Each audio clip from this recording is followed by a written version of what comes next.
जो तो आपल्या आपल्या जागी बरोबरच असतो.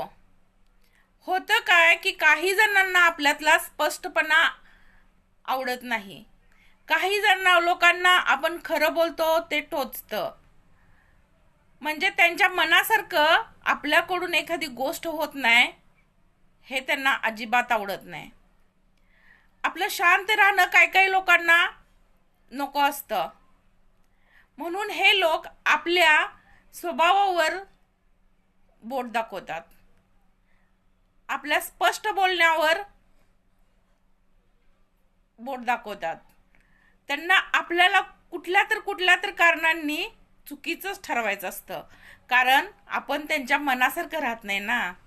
जर आपण त्यांच्या मनासारखं राहिलं, खोटं बोललं, खोटी स्तुती केली, मग त्यांना वाटेल की आपण चांगले चांगले म्हणण्यासाठी हे करायची मला